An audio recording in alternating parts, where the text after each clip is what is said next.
رونالد ریگان. رونالد ریگان президенти ایالات متحده آمریکا که 2 مرتبه در انتخابات پیروز گردیده بود. او وقتی که به سر قدرت آمد از 70 هم گذشته بود. اگر کوتاه کرده گوییم الکی پیر بود. او پیش از آغاز جنگ یکم جهانی به دنیا آمده بود. در سال 1911 پدرش کفاش بود. رونالد ریگان در همان جایی که به دنیا می آید در مدرسه همان جا تحصیل می کند. پس از ختم مدرسه او به کالج داخل می شود. در اختصاص اقتصادیات و جامعه شناسی. تا دوره‌ای که او به کالج داخل نشده بود کم کم مبلغ جمع می کرد برای کالج، برای ادامه تحصیلش. این شخصیت در سخنوری بی همتا بود.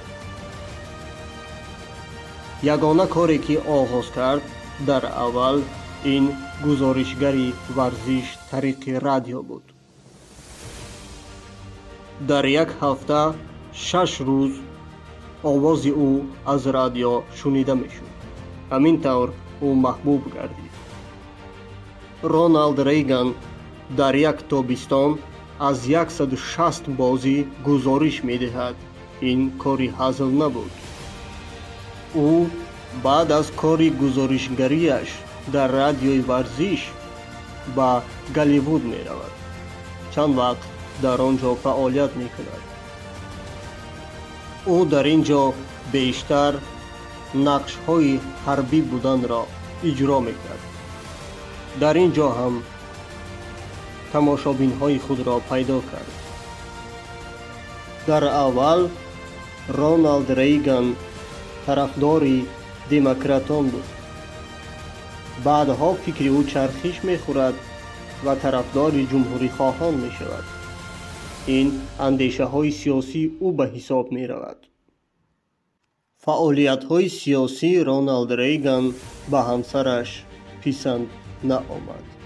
کار تا به جایی رسید که آنها از هم جدا شدند. در فعالیت های سیاسیش بعدها همسری پیدا می کند. او تا وقت مرگش با رونالد ریگان بود. فعالیت های بعدی ریگان این بود. او فرماندار کالیفرنیا می گردد.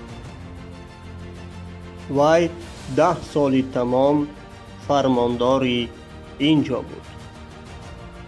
در ابتدای سالهای 80 قرن 20 او به صحنه انتخابات می آید و پیروز هم می گردد.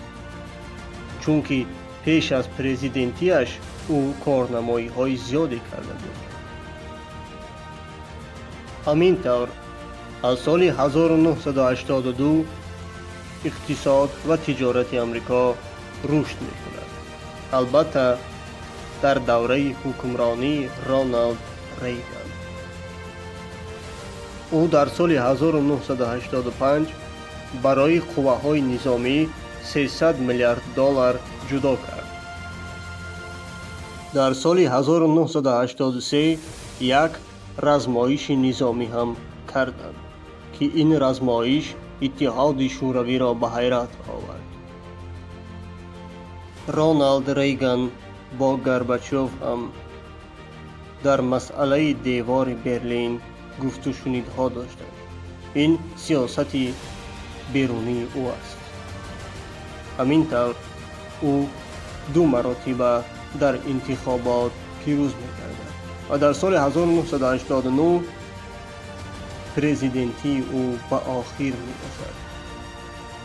او در دوران خود بسیار کارنمایی ها کرد.